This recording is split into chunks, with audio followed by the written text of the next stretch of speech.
So next we will discuss what are improper integrals. तो देखो, the integration fx dx from a to b is called an improper integral if one or both limits of integration are infinite, or second, function fx becomes infinite at a point within or at the endpoints of the interval of integration. तो देखो, suppose आपको integral from a to b f x d x दिया हुआ है, तो इसको improper integral कब कहते हैं? तो या तो ए की वैल्यू इन्फाइनाइट हो जाए, या फिर बी की वैल्यू इन्फाइनाइट हो जाए, या तो फिर एफ एक्स जो फंक्शन है उसकी वैल्यू ए या बी के बीच में, या तो फिर ए वैल्यू पुट करने पर या फिर बी वैल्यू पुट करने पर इन्फाइनाइट हो जाए.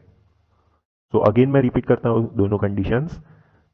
Integral a to b f x d x improper integral कब कहलाता है? जब या तो ए की वैल्यू इन्फाइनाइट हो, या फिर बी की वैल्यू इन्फाइनाइट हो, या तो फिर मतलब ए और बी दोनों की ही वैल्यू इन्फाइनाइट हो. तो ये फर्स्ट कंडीशन है. और सेकंड कंडीशन है कि एफ एक्स की वैल्यू, ये पर्टिकुलर इंटरवल जो है that is close interval from a to b, इसमें इन्फाइनाइट किसी पॉइंट पर हो जाए एफ एक्स की वैल्यू, यानी कि या तो एंड पॉइंट्स पर हो जाए, that is F A becomes infinite और एफ बी बिकम्स इनफाइनाइट, या तो फिर कोई भी ए टू बी में कोई एक पॉइंट पर एफ एक्स की वैल्यू इनफाइनाइट हो जाए. Now improper integrals are classified into three kinds. तो three kinds of improper integral होते हैं. So let's start with first kind of improper integral. Now first kind में है, it is a definite integral in which one or both limits of integration are infinite. यानी कि first kind में क्या है, ये सपोज आपको integral a to b f x d x दिया हो, तो या तो ए की वैल्यू इनफाइनाइट दी हो, या फिर बी की वैल्यू इनफाइनाइट दी हो, या तो फिर दोनों की ही वैल्यू इनफाइनाइट दी हो. तो वो है first kind of improper integral. अभी उसको सॉल्व कैसे करते हैं वो हम आगे के स्टेप्स में देखेंगे. तो यहाँ पर एग्जाम्पल भी गिवन है. For example, integral 0 to infinity e to the power minus x d x, ये एक इम्प्रॉपर इंटीग्रल है ऑफ फर्स्ट काइंड, क्योंकि जो अपर लिमिट है that is b, that is infinity, as you can see. So here I have written since the upper limit of integration is infinite. So this integrals are evaluated as follows. अब इसको first kind का improper integral जो होता है उसको कैसे evaluate करते हैं, तो थ्री वेज हम देखेंगे.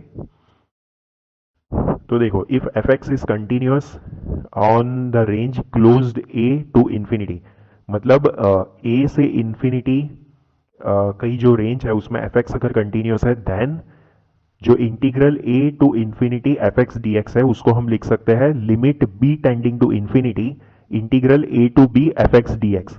मतलब हमने क्या किया, ये इंफिनिटी जो है उसकी जगह पर बी लिख दिया, और बाहर हमने लिमिट में लिख दिया limit b tends to infinity. तो इस तरीके से आप ये पर्टिकुलर इंटीग्रल को इसमें ट्रांसफॉर्म कर सकते हो, limit b tending to infinity integral a to b f x d x, and then we can perform integration, and then हम limit b tending to infinity finally apply करके answer evaluate कर सकते हैं. तो ये फर्स्ट वे में हम कब सॉल्व कर सकते हैं, तो जब b की वैल्यू हमें इन्फिनिटी गिवन है. अब सेकंड में हम देखेंगे कि जब हमें a की वैल्यू माइनस इन्फिनिटी गिवन है. तो इसमें again if f x is continuous on the range of from minus infinity to b, यानी कि माइनस इन्फिनिटी से लेकर b, और ये क्लोज ब्रैकेट है, इट मीन्स b को इंक्लूड किया है. तो इस रेंज में अगर एफ एक्स कंटिन्यूअस है, देन अब हम क्या करेंगे, माइनस इन्फिनिटी की जगह पर a रख देंगे और बाहर लिमिट लिखेंगे limit a tending to minus infinity. So integral a to b f x d x, and then further we will evaluate. Now third way जो है उसमें क्या है कि a और b यानी कि lower limit and upper limit दोनों ही आपको इन्फिनिटी गिवन है. दैट इज a की वैल्यू माइनस इन्फिनिटी गिवन है और b की वैल्यू इन्फिनिटी गिवन है. And considering that f x is continuous from minus infinity to infinity, then हम क्या करेंगे, लोअर लिमिट पर a रखेंगे, अपर लिमिट पर b रखेंगे. So it will be integral a to b f x d x, and then we will apply limit. So limit a tending to minus infinity and b tending to infinity. और इसको हम दो parts में divide करेंगे। ये जो integration है that is integral a to b. तो ए आप देख सकते हो माइनस इन्फिनिटी को टेंड कर रहा है और बी आप देख सकते हो इन्फिनिटी को टेंड कर रहा है। तो considering zero as the middle point हम ये इंटीग्रेशन को दो पार्ट्स में ब्रेक करेंगे। That is first will be from a to zero and second will be from zero to b. तो हमने किया integral a to zero f x d x, limit a tending to minus infinity plus limit b tending to infinity, integration of zero to b f x d x. तो इस तरीके से हम दो parts में इंटीग्रेशन को break down कर सकते हैं। अभी the improper integral is said to converge or exist when the limit of RHS of 1, 2 and 3 exists or finite, otherwise it is said to diverge। तो इसका मतलब हमने जो तीन तरीके देखे, this first second and third, in order to solve improper integral of first kind. तो जब भी हम RHS ये तीनों स्टेप्स जो है मतलब तीनों वेज है सॉल्व करने के, तो इसमें RHS की लिमिट इवेल्युएट करेंगे जब भी प्रॉब्लम सॉल्विंग में। तो अगर RHS की लिमिट हमें फाइनाइट वैल्यू मिलती है तभी हम कहेंगे कि जो इम्प्रॉपर इंटीग्रल है इट इज कन्वर्जिंग, यानी कि वो इंटीग्रल एग्जिस्ट कर रहा है।